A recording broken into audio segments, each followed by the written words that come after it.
Morning class. So let's talk about smart communities and digital transformation and how it shapes our future.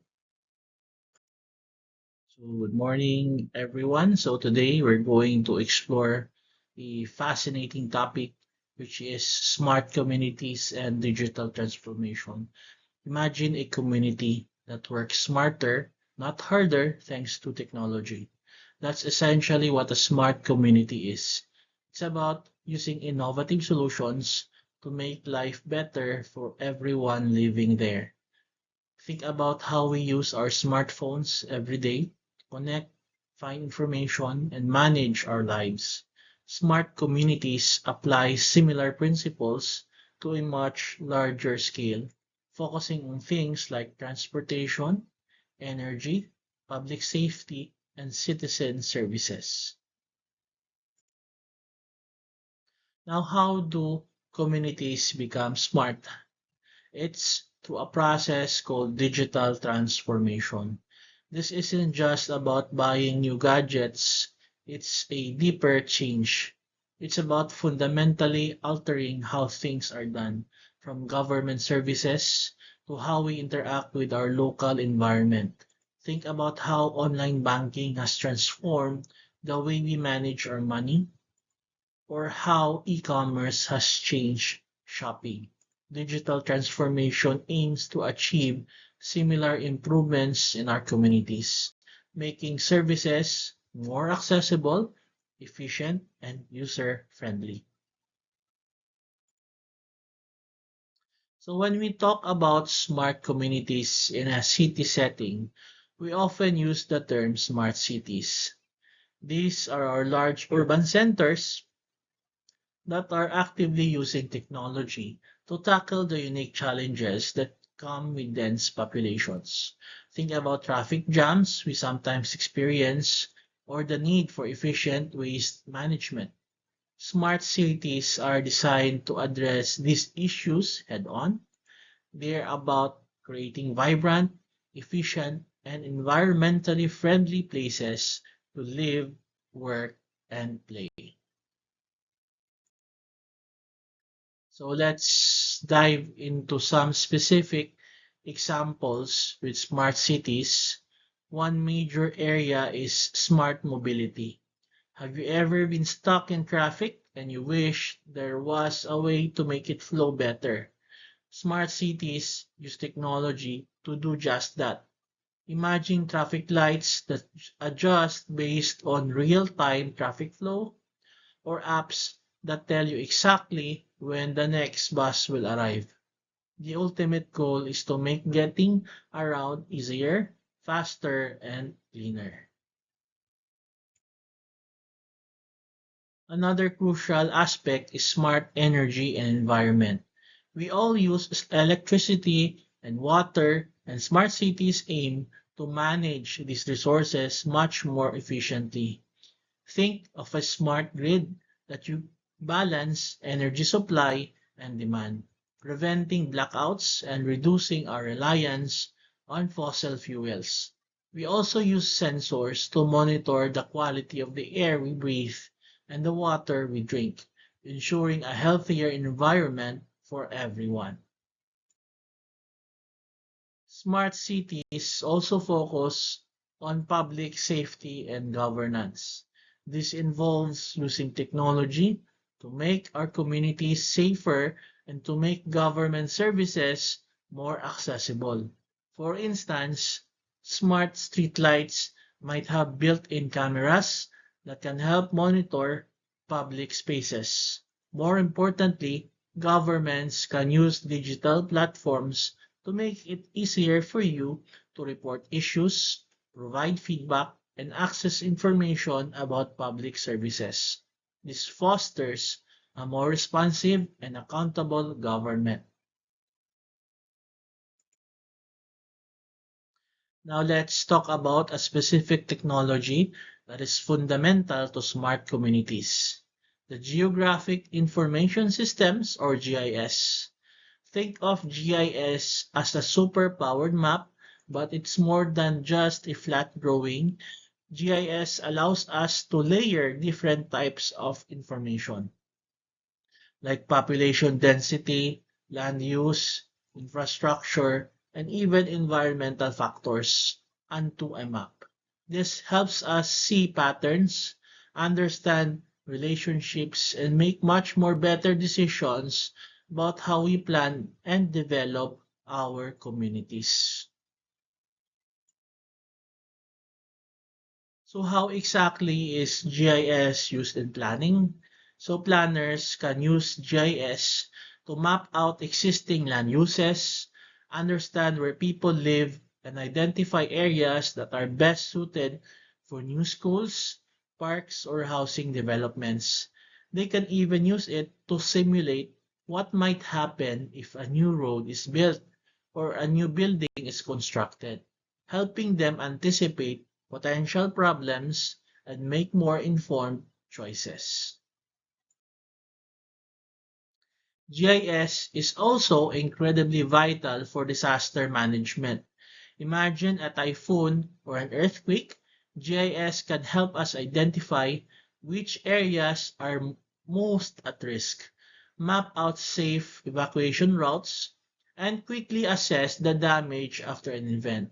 This information is crucial for emergency responders to provide timely and effective aid to those who need it the most. So now let's move into digital governance. This is all about how government can use digital tools to improve the way they operate and serve the citizens. Think about when you need to get a permit or pay a bill. Instead of going to an office, digital governance allows you to do these things online at your convenience. It also opens up new ways for you to engage with your government, share your opinions, and hold them accountable. The benefits of digital governance are significant. It makes government operations more efficient, often leading often leading to savings in cost that can be reinvested in other services. It also makes the entire process much more transparent so you know exactly what's happening. Most importantly, it makes government more accessible to everyone, regardless of their location or ability to visit an office in person. So now let's talk about a really exciting area, artificial intelligence and urban management. So AI is like a super smart computer that can learn and make decisions. In cities, AI can process enormous amounts of data from traffic sensors, energy meters, and so even in social media to help us manage our urban environments more effectively. So just imagine AI predicting where traffic jams might occur before it happens, or identifying buildings that need repairs before they even break down. In traffic management, AI can be incredibly powerful. Instead of just reacting to traffic, AI can predict where congestion is likely to build up and suggest alternative routes to drivers in real time. It can also help public transport adjust its schedules based on where people are actually going, making commutes much more efficient. Beyond traffic, AI can also manage public services. Think about our water pipes or power lines. AI can help predict when they might need maintenance, preventing costly breakdowns and disruptions. It can even optimize how waste is collected, making our cities cleaner. And it can help deliver information to citizens in a more personalized way, making services more relevant to your needs. Underpinning all of this is what you call data-driven community planning. This is about making decisions based on facts and evidence, rather than just intuition or assumptions. It involves collecting all sorts of data about who lives in a community, how they use resources, and what their needs are, and then using that data to guide our planning efforts. This ensures that our communities are developed in a way that truly benefits the people who live in them. So what kind of data are we talking about? It can include anything from demographic information, like the age and income of residents, to details about our roads, water pipes, and buildings. We also look at environmental data. Importantly, we listen to what citizens have to say through feedback and by observing how they use different services. Collecting data is just only half of the battle. We need to analyze. Data analysis helps us spot important trends, predict what our communities will need in the future, and understand what's working and what's not.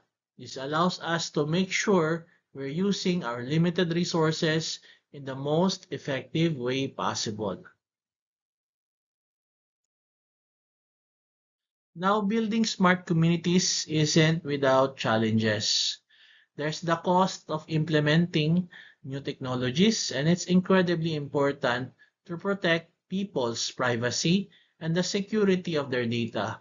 We also need to make sure that everyone has access to these technologies, bridging the digital divide. Finally, we need people with the right skills to manage and develop these systems, and that means continuous learning.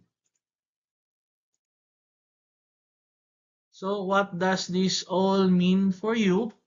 You are the citizens of tomorrow and you have a crucial role to play. Stay informed about the initiatives in your own communities. Be responsible users of technology and don't be afraid to provide feedback on the services you use. Think critically about how data is being used and what it means for our society. This field is rapidly growing, and there are many exciting career opportunities in technology, urban planning, and data science, which awaits the future.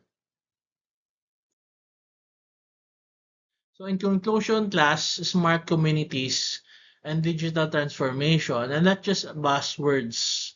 They represent a fundamental shift towards creating better places for us all to live. By leveraging technology wisely and working together, we can build communities that are more efficient, more sustainable, and ultimately more enjoyable for everyone. So thank you, class, for your attention, and I encourage you to continue exploring these fascinating topics. See you next week.